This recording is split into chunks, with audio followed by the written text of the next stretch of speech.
more cheek lift.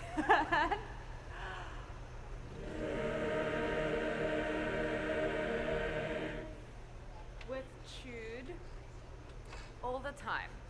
With huge chew. We are one of the few schools that's gonna be okay. Yeah. With huge chew for this place. Huge chewed for getting to know each other. Massive chewed from me, by the way. Don't make me cry. Don't make me cry. Okay. Do you mean gratitude? No, only gratitude. Darlings, can we quickly do a walk off just to make sure? Yeah. Oh, I don't care which hand. Yes. Is Sam here? Sam will not be here today. She's still adventuring, but I would rather have a hole between you and the tenors. Yes. We were having trouble early, so I was having trouble seeing your hands using stands. Oh, we'll move them down when we leave. I'm so sorry. Yeah. Okay. Do we know where to go? Announcement when you're in your seats.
Please rise as you are able for the land acknowledgement. With humility and pride, Hamilton College acknowledges its campus sits on the ancestral homelands of the Oneida Indian Nation. The Oneida, or the Onyon Ondaka in their indigenous language, mean people of the standing stone. Emerging in 1793 from a vision by Reverend Samuel Kirkland and Oneida Chief Shenandoah, both now interred side by side on our campus, to establish a place where American Indians and settler youth could receive a quality education, Hamilton College's very foundation was built upon Indigenous reciprocity and inclusivity. We recognize our past failures to implement this vision. Through sharing our community and educational resources, we are committed to building a sustainable partnership with the Oneida Indian Nation and the Haudenosaunee peoples. We embrace that our past and our future are forever tied to the Oneida people. Please remain standing to join me in a moment of centering silence and prayer.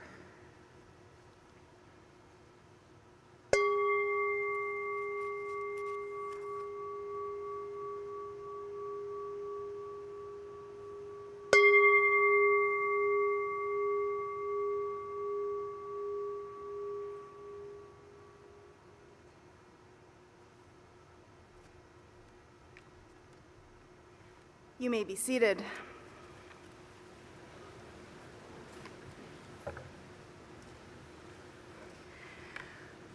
Good afternoon, class of 2026.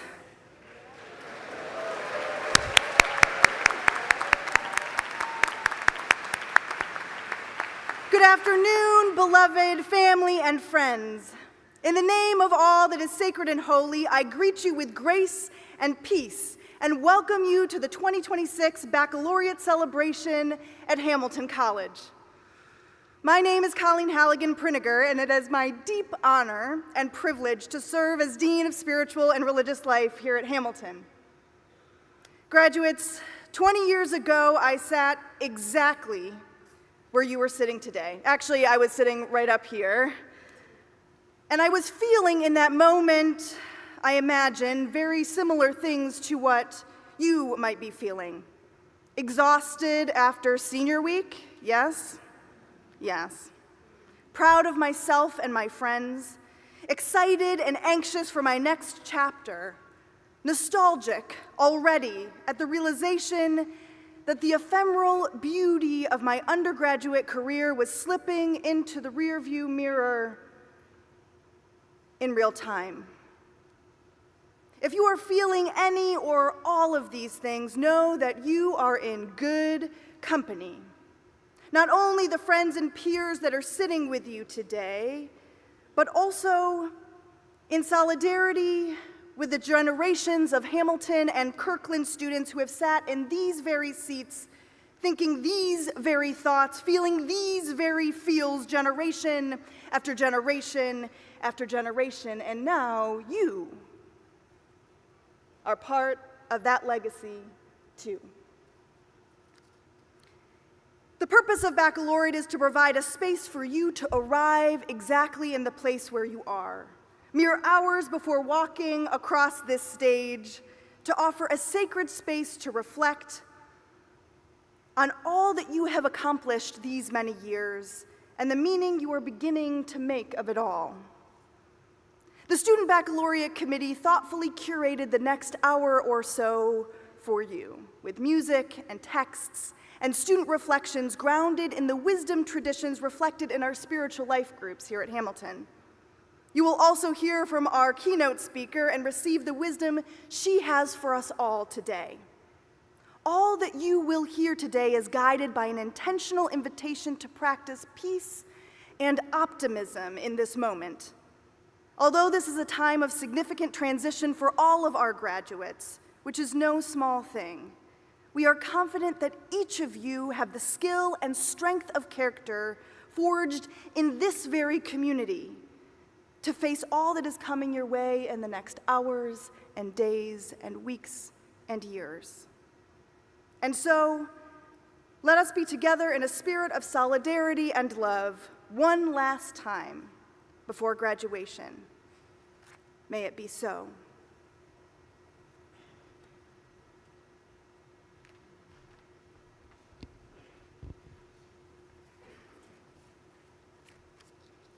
Waheguru ji ਕਾ ਖਾਲਸਾ ਵਾਹਿਗੁਰੂ ਜੀ ਕੀ ਫਤਿਹ। ਸਹੀ ਪਿਆਰੇ ਮੇਲ ਜਿਨ੍ਹਾਂ ਮਿਲਿਆ ਤੇਰਾ ਨਾਮ ਚਿਤਿਆਵੈ, ਨਾਨਕ ਨਾਮ ਚੜ੍ਹਦੀ ਕਲਾ ਤੇਰੇ ਭਾਣੇ ਸਰਬੱਤ ਦਾ ਭਲਾ। These words come from the closing of the Ardas. A central Sikh prayer is a collective request to God, a shared moment where community comes together in reflection, gratitude, and hope. It is recited at the beginning and end of events, before starting something new, after completing something meaningful, and during times of joy, uncertainty, or hardship. It is often spoken standing together with folded hands, reminding us that we're never alone in what we face or in what we hope for. These closing lines translate to a wish. May we be united with those who inspire us to remember the divine. Through that remembrance, may we remain in Chardhi Kala, a spirit of resilience and optimism. And may we live in the acceptance of the divine will, working toward Sarbat da Bhala, welfare of all. As we stand at this moment of graduation, these lines feel especially meaningful. Over the past few years, we've encountered people who shaped us in ways we may not fully realize yet. In Sikhi, this idea behind Se Pyare Mil is not just about companionship, but about being surrounded by those who elevate us, who guide us toward becoming more thoughtful, compassionate, and grounded individuals. As we leave this place, my hope is that we continue to seek out and become those people for others. The concept of Chardhi Kala teaches us to remain in high spirits, even in the face of uncertainty or challenge. Graduation is often seen as a moment of celebration, but it is also a moment of transition, one that can bring fear, doubt, and unpredictability. Chardhi Kala reminds us that optimism is not about ignoring difficulty, but about moving forward with courage and faith despite it. Finally, Sarbat da Bhala calls us to think beyond ourselves. As we step into the next chapter of our lives, we carry not only our ambitions, but also responsibility to contribute to a world that is more just, more compassionate, and more inclusive. Success in this sense is not only personal, but collective. So as we move forward, may we stay connected to those who bring out the best in us. May we face the unknown with resilience and hope, and may we strive in whatever paths we take to uplift not just ourselves, but everyone around us. Vaheguru Ji ka Khalsa, Vaheguru Ji ki Fateh.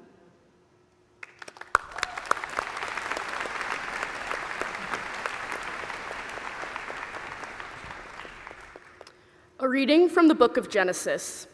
God said to Noah and to his sons with him, "See, I am now establishing my covenant with you and your descendants after you, and with every living creature that was with you, the birds, the tame animals, and all the wild animals that were with you, all that came out of the ark. I will establish my covenant with you, that never again shall all creatures be destroyed by the waters of a flood. There shall not be another flood to devastate the earth." God said, "This is the sign of the covenant that I am making between me and you and every living creature with you for all ages to come. I set my bow in the clouds to serve as a sign of the covenant between me and the earth." This scripture describes the end of the story of Noah's Ark, a well-known tale about God's great promise to never flood the earth again. In these verses, the Lord shows Noah and his family a rainbow as a symbol of this promise. As we finished up our theses and completed our major requirements, we all felt like Noah must have while he was trapped in the dark ark, engulfed in the storm. Some of us may still feel afraid as we head towards graduation, especially if we aren't sure what awaits us on the other side. When you're in that chaos, it's incredibly difficult to trust in ourselves, to trust in God, and to know that it will all work out. But even though he was terrified and Noah had faith that after the rain stopped and the waters receded, there would be an earth to go back to. Here in the scripture that Becky read for us, God is starting the world anew. By flooding the world, he created a clean slate, a new chapter, just as we are going to upon our graduation. Right now, we are coming out of the flood, and with the faith of Noah, we're confident that as we emerge from this commencement weekend, we will see the sign of the covenant, a gorgeous rainbow. So have hope. Be optimistic. In the wake of all our hard work, we will be rewarded.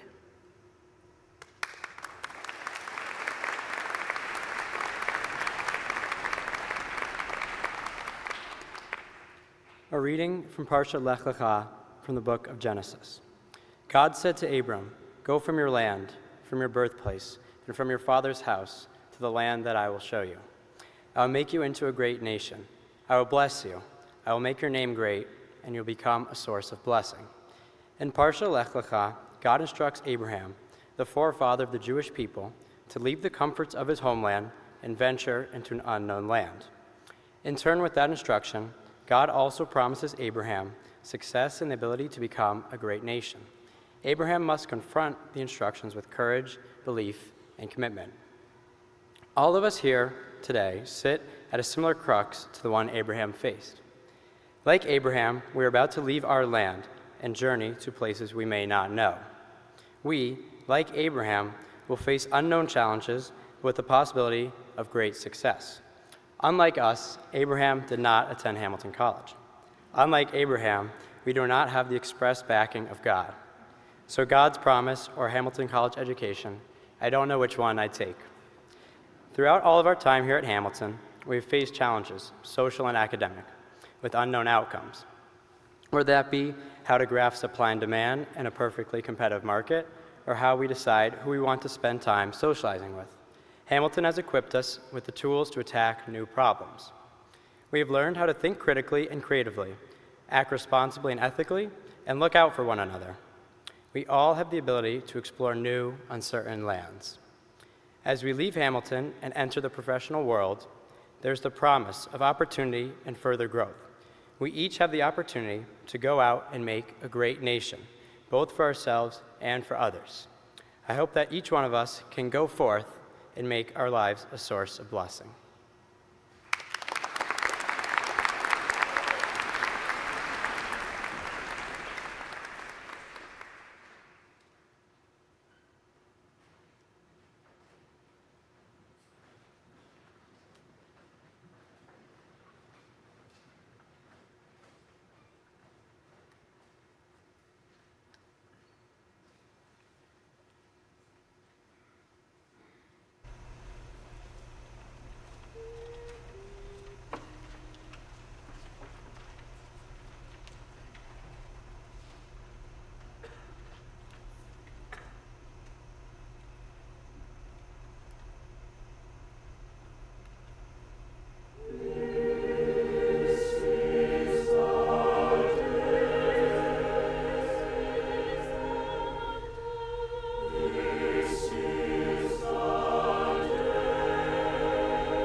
A reading of Surah Ash-Shahr from the Holy Quran. A'udhu billahi minash shaitanir rajim. Bismillahir rahmanir rahim. Alam nashrah laka sadrak wa wada'alna anka wizrak allazi anqada zahra wa rafa'na laka zikra fa inna ma'al usri yusra. Inna ma'an usri yusra, fa'iza faragta farsab, wa ila rabbika farghab.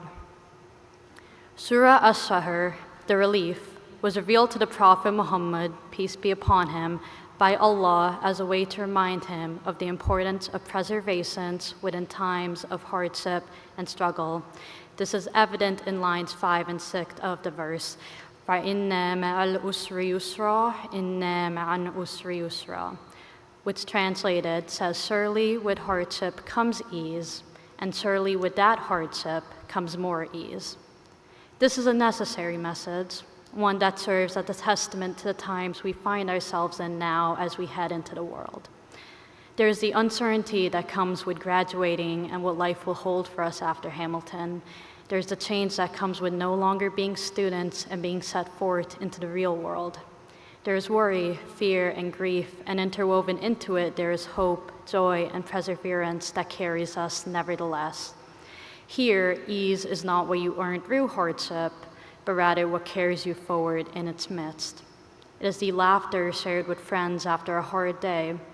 It is the encouragement you receive to keep moving even when you don't want to. It is what treasured friendships and relationships of all sorts, professional, academic, and personal, have given us during our 4 years here at Hamilton, and it is what will keep us moving forward. So surely with this hardship comes ease, and surely with that hardship then comes more ease.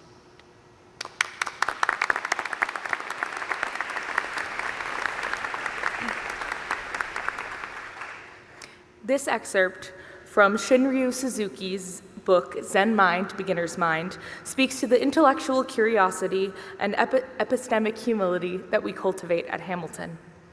We must have beginner's mind, free from possessing anything, a mind that knows everything is in flowing change. Nothing exists but momentarily in its present form and color. One thing flows into another and cannot be grasped. Before the rain stops, we hear a bird. Even under the heavy snow, we see snowdrops and some new growth. If your mind is empty, it is always ready for anything. It is open to everything. In the beginner's mind, there are many possibilities. In the expert's mind, there are few.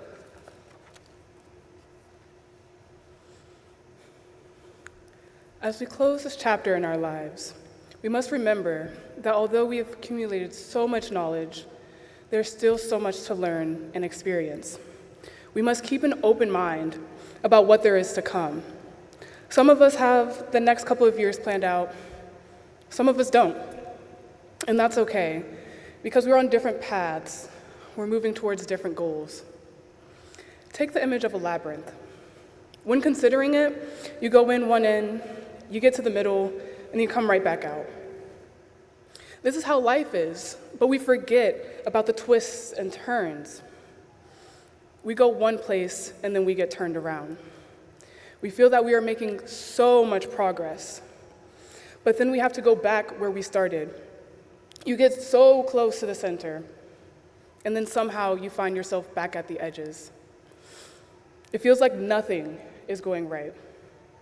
But when you take a second to stop and look around, maybe you can see the new growth under the heavy snow.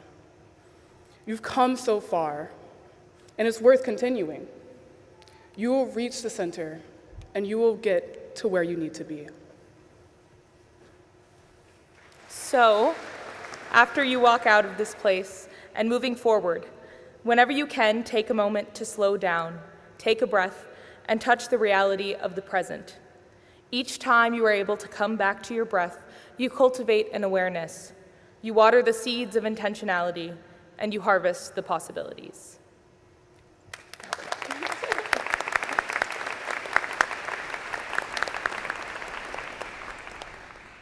rejoice in the Lord always. I will say it again, rejoice. Let your gentleness be evident to all. The Lord is near. Do not be anxious about anything, but in every situation, by prayer and petition, with thanksgiving, present your requests to God. And the peace of God, which transcends all understanding, will guard your hearts and your minds in Christ Jesus. Finally, brothers and sisters, whatever is true, whatever is noble, whatever is right, whatever is pure, whatever is lovely, whatever is admirable, if anything excellent or praiseworthy, think about such things. Philippians 4, verses 4 to 8. As the end of 4 wonderful years comes to a close, I can't help but wonder what comes next. The class of 2026 can attest that we have heard the question, what are you doing after graduation, more times than we can count now. And while it may seem repetitive to hear sometimes, there's a constant dwelling on what's next for us. What's next for our careers, our interests, and our faiths. Today, I stand here not entirely sure of the answer to this question. However, I find peace in knowing that God has brought me through 4 years of trials, self-discovery, and some very serious winters on the hill. Bearing witness to the changes in seasons, the transition to warm weather, and the power of education at Hamilton, I come to the realization that my worries for the future are not as big in the grand scheme of things.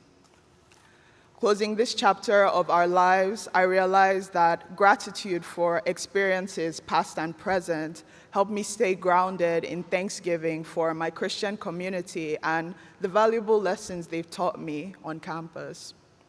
Lessons about prayer, support, and discipline. Reflecting on this passage, it is clear that with God, despite uncertainty, I can rejoice. When I fix my thoughts on that which is true, noble, right, pure, lovely, or admirable, I can focus on the present while maintaining gratitude for the past. By looking towards God, I remain steadfast in my capacity to help others and improve my understanding of the world and how I will place myself within it. So, as I leave Hamilton, I leave not with a spirit of anxiety, but a spirit of certainty that what I have accomplished thus far is sufficient, and so that which will come next will also be sufficient.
Good afternoon. Welcome to parents and families of our graduates, to our faculty and our staff and our community and our neighbors, and most of all, to the Hamilton class of 2026.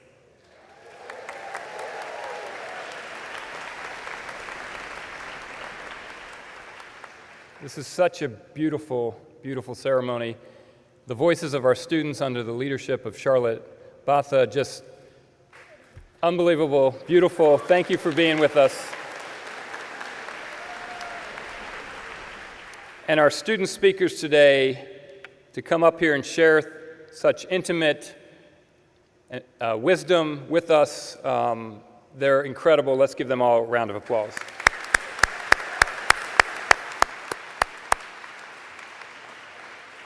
So each year we invite a distinguished speaker to share reflections with you. This afternoon, we are fortunate to have join us a person who has been called a change agent, a force of nature, a New York legend. At the age of 12, she fled the revolution in her native Iran. Today, having settled in the United States, she has orchestrated her own revolution in ways that help others see opportunities in their careers and in their everyday lives. As an outsider, she once said, "When you move schools and cities and countries to survive, you learn how to read a room, to identify patterns, to make connections.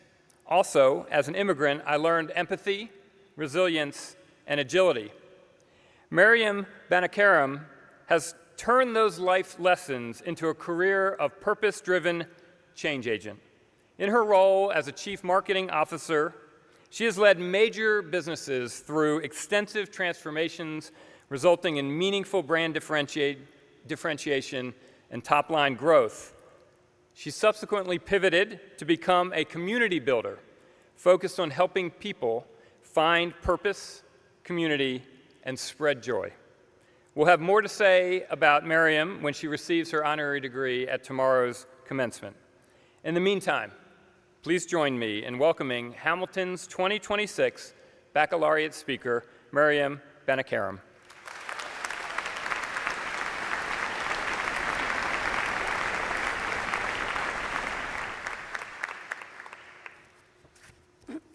Wow, what a room. Thank you, President Tepper, faculty, staff, and Board of Trustees, and amazing student leaders. But really, hello, graduates, and everyone who has helped get you here. When I look out at you, a group of students who are about to be launched into the world, I want two things for you. Of course, I want success, but I also want belonging. You know that feeling you get with certain people in certain places where you feel like home, like you felt here at Hamilton, or maybe at the little pub? Because finding that feeling, it gets harder after college. So I'm going to tell you a little bit about my story, and along the way give you 3 tips that I help you find both success and belonging. So I'm 11 years old, it's 1979, and we're in the middle of the Iranian Revolution. Sorry, I'm short. Chaos, martial law, executions, riot, that's the backdrop to my 5th grade year. And my father has just been promoted to be the president of the International Bank of Tehran, a bank in which Chase Manhattan, today's JP Morgan Chase, held a major stake. Neither I nor my family had any sense of what was to happen to us. Being associated with an American bank was not a particularly popular thing in this window. Bad timing really doesn't begin to cover it. So one morning, my dad and his colleagues are rounded up and held under house arrest by men with machine guns who are no older than many of you. I remember visiting him. The house where he was being held prisoner belonged to a family who had left Tehran, having fled overnight, having left everything behind. My mother, she would bring home-cooked food, and I would disappear into the bedroom of the child who'd left his toys and comic books to read them, play with them, while the men in the other room stood guard. A few weeks later, my father and his colleagues were released. The law had changed in Iran and Tehran pretty much daily. So we breathed a huge sigh of relief. And then we heard that my father was going to be blacklisted, which meant that he would no longer be able to leave the country. Now, our family pushed my dad to get out, go on vacation, just for a little bit, just in case, they said. But my father, he had reservations. He was really tied to his country, his home, the place that he felt he belonged. But he gave in. So we went to the airport, taking our chances, my mother, my father, and me, with just two suitcases because we were going on vacation. We didn't go with my 3-year-old sister. She stayed behind with my grandparents. We planned to return. Now, I don't remember a lot about that day. I really did think we were going on vacation. It was something we often did in the summer. But after we checked in, while in the boarding area, my father's summoned on the loudspeaker, and I sensed my mom really get tense. A couple minutes later, my father returns with a big smile on his face, one he always had, which was very charming, and he said, "We're fine," and we board a flight to Paris. By the end of the summer, it is clear that we are not going to be returning to Iran anytime soon. So my grandmother, she brings my sister to Paris, where we end up living for a year. Realizing pretty soon that we're going to need a more permanent home, we relocate to the United States to start over. I was going to start middle school in America. In the middle of the Iranian hostage crisis, that, I can tell you, was not popular. Every night on TV, at a time where families gathered to watch the nightly news, which is probably hard for most of you to believe, there was a countdown on TV counting down the days American hostages were held, broadcast live into every living room, night after night, for 444 days. Perfect timing. So let me tell you what I did not feel: belonging. But I was young, and I eventually found my way. But my father, I don't think he really ever did. Not in America, frankly, not anywhere after Iran. So fast forward, I'm a sophomore in college, and I'm beginning to feel my stride. I have some friends, I know where things are, and he comes to visit me in college. He's decided that he wants to go back to Iran, just for a visit, he says, to see his mother and his sisters. Now, he knows he's blacklisted by this point. We all do. So this is pretty much a terrible idea. But he went anyway. I think part of him always missed home, that home that feels familiar, where you belong. That was also him, reckless and romantic in the best possible way. So upon landing in Tehran, his passport is confiscated. No surprise. He wasn't fazed. He ended up staying there for nearly a year. When a bureaucratic accident leads to his passport being returned to him, he decides that maybe he should take his chances and leave the country again. Now, he can't leave from the airport, so he arranges to get smuggled out through the border of Pakistan. A few days later, we meet him in Geneva, my mother, my sister, and I. The plan is to get him his green card, get him to America, and finally have our family back together again in one country. But when we get together, my father says, "We should extend this trip by a few days. You're going to go back to college in a week, and then I won't see you until Christmas. So let's rent a car and just have a little holiday." That sounds pretty good. So we find ourselves at a lakeside resort. The next morning, it is a beautiful day. Crisp air, clear, sunny skies, and my dad announces that we should go windsurfing, something he'd learned to do while we lived in California. So my sister, she sits at the side of the lake and watches him glide out onto the water. My mother and I, we go into town to buy bathing suits. When we come back, there are emergency vehicles everywhere, and we quickly learn that they're there for my dad. Smuggled out through Pakistan, drowned windsurfing a week later in Switzerland. I was 19. A week later, I start junior year in college because the one thing I'd mastered by this point was motion. So tip number 1, there will be messy parts, maybe not as cinematic or as dramatic as mine, but you will have them, we all do. Remember, the only way is through, one foot in front of the other, one step at a time. So I graduate from college, and I was laughing at what you said, without a job or a plan. That was a little terrifying. I had student loans, but I was determined to have a career that I could believe in. So I move home, I get a job, and I save enough to be able to buy myself a few months, and then I move to Argentina, a country in economic and political turmoil where I knew not a single person. But I went with an idea. What if I became a foreign correspondent? So after landing, and after being ripped off by the taxi in Buenos Aires, which is generally a rite of passage there, I discovered that they're shooting a big Hollywood film in town, Highlander 2, the movie, with Sean Connery, who is the original James Bond. Now, I think this is going to be my big break. I'm going to sneak into the production office, I'm going to land a story, and then I'm going to use that story to get a job at the English language newspaper, the Buenos Aires Herald. So I figure out where the production offices are, and I show up. When I arrive, I walk up to the receptionist, and I hear myself say, "I was told you were hiring." I have no idea where these words came from. It wasn't true. I hadn't been told anything. But guess what? Those words came out of my mouth before I could stop them. "Wait here," she says.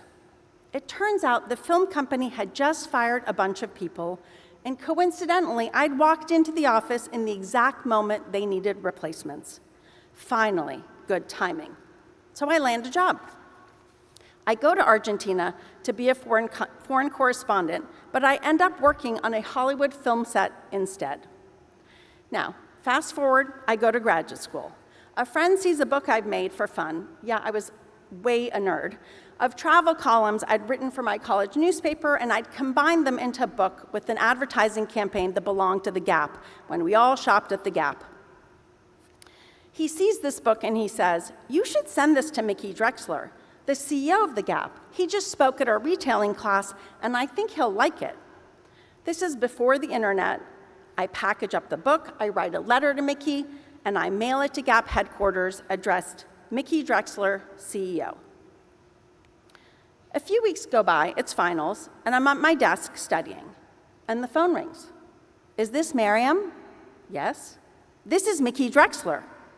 What? Was I being pranked? I didn't end up going to work at the Gap, but I did have a conversation with Mickey. And that conversation, him telling me that this was a marketing idea, it showed me a path I didn't know existed, a career that I could genuinely be interested in, and one that helped me pay the bills. Now, let me tell you something. I had a lot of what-if ideas. And since I wasn't worried about being cool or being rejected, I acted on them. I sent a lot of letters. Most of them went unanswered, but this one did not. What made me think that I could send a letter to the CEO of a billion-dollar company and that he would respond? I have no idea. But he did. And so if this can happen to me, and I know it can be uncomfortable, there is a version of this story waiting out there for you. Which brings me to tip number 2. Don't wait for perfect. Don't wait for permission.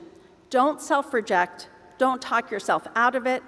Just go do it. For the next 30 years, I did everything I just told you to do. I kept moving, I showed up, I didn't hold back, I worked hard, and I hustled. My career, it was successful, but it wasn't enough. Turns out corporate hierarchy is not a community, and a title, it's not going to hug you back. So I kept moving, and then I stopped. In fact, the world stopped. It was August of 20. COVID had hit New York City early and hard. There were lots of headlines that said, "New York is dead." So I email 20 friends one morning, and I say, "I don't know about you, but I'm tired of these stories. What if we got on a Zoom just to see if we could figure something out?" That was the whole plan. We raised a little money, paid artists a stipend, $100, and we produced pop-up concerts to remind ourselves and the world that we were very much alive. One of the first ones that we organized was a moment for Broadway. 24 Broadway performers, almost all of them Tony winners, gathered on the red steps of Times Square and sang one song. That moment, it blew up all over social media and in a lot of the newspapers and media, all the way to Japan. By then, there were 700 of us together trying to save our city. Work we were all doing for free allowed us to find purpose out of despair. We also found something we weren't even looking for: community and belonging. Coming out of COVID, I had another what-if idea. What if we got to know our neighbors? An invitation. We'll bring the tables and chairs, you bring friends and food. So, we set a very long table down West 21st Street in Chelsea, New York, the block where we live. We canvassed the neighborhood. We didn't know if this was going to work, but we left no stone unturned. That first year, 500 neighbors showed up. 4 years later, 2,000 show up. That one table has inspired others. This year, there'll be over 100 longest tables happening across the country. That table says one thing: you have a seat right here. Recently, at one of the longest tables in Chelsea, I met a woman. She told me that she'd recently lost her husband and she was nervous about coming alone. At check-in, someone had overheard her story and said, "Come sit with us." As she's telling me this story, she's sitting with her new friends at the table, and tears are streaming down her face. That invitation, "Hello, come join us," it had made all the difference. One person noticed another person and said, "You belong here. You matter." So this brings me to tip number 3. Be intentional about belonging. Create it for others. That's actually how you're going to find it for yourself. So, I was moving so fast, I never even stopped to notice what was missing. I don't know that I would have had COVID not forced us all to stop. But this chapter, it led me somewhere I never planned, to something I didn't even know I was looking for: belonging. So here's the thing about belonging. It's not soft, and it's not a nice to have. It's right after food and shelter in Maslow's hierarchy of needs.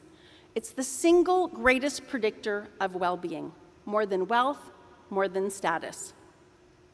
And right now, there's a loneliness epidemic and division is everywhere.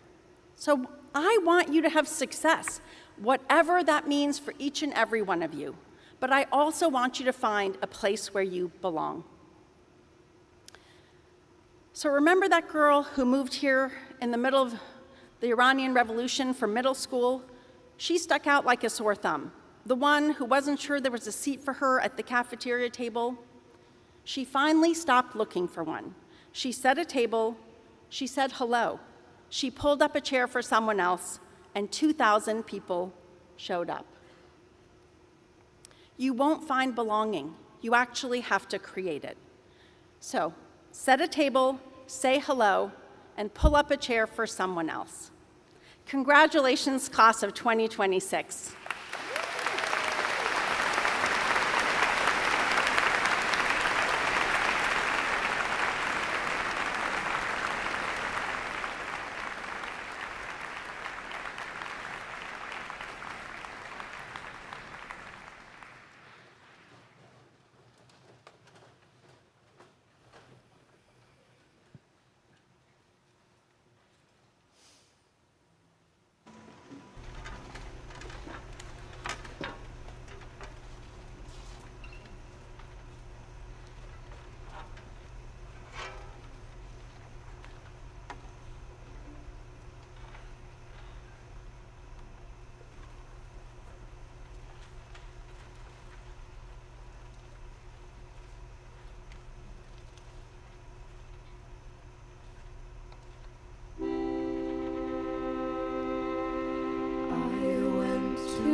do not know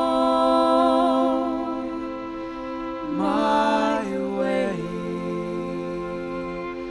from here.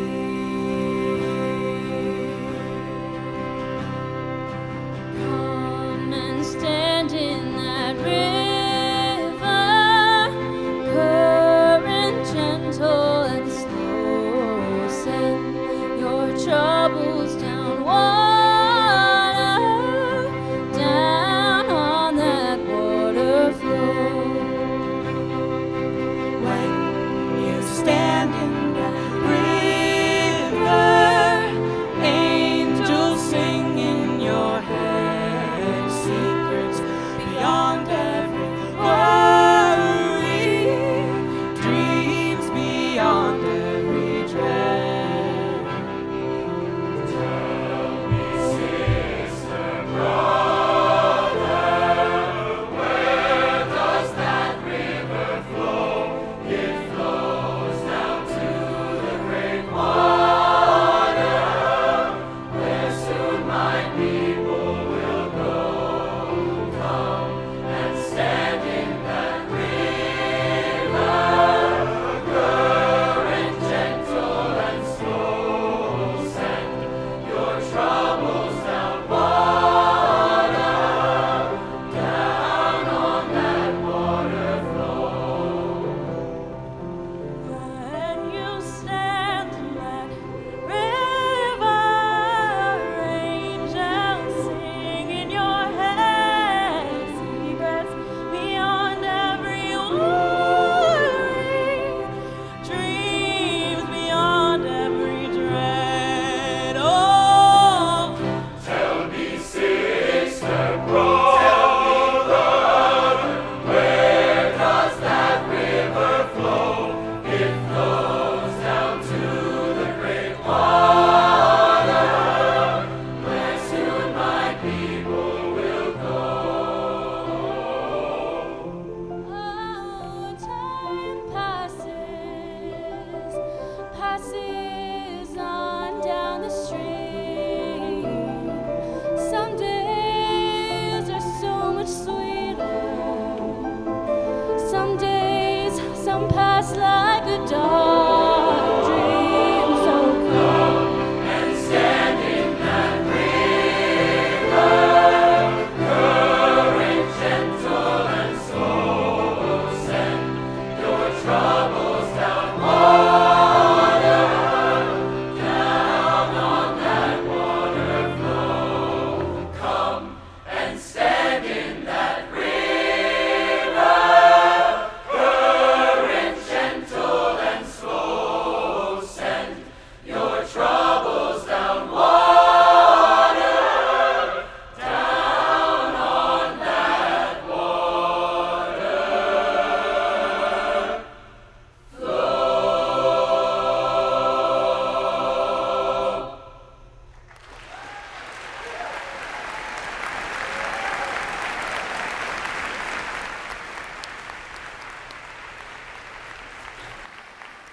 As you are able, please rise.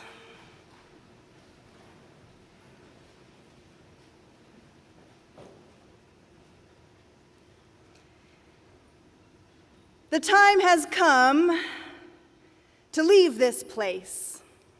In a moment, a bagpipe will play. I can see him now. Jim, you're on deck. He will strike the first chord of the weekend. This is a sound that will go before you and hem you in as you move over this mighty threshold into the future which is unfurling before you. May you go from this place knowing that you are blessed. Blessed with the time that you've had together over these many years, blessed with the fullness of the love with which you hold one another, blessed with the confidence and sure hope that tomorrow you will have what you need to walk across this stage, blessed with the knowledge that you will always belong here. You will always have a home in this place. May you be blessed, my beloveds, that you may be a source of blessing to all you encounter when you leave this sacred hill. So go in peace, go in love, go in courage, in the name of all that is sacred and holy. Let the bagpipes play.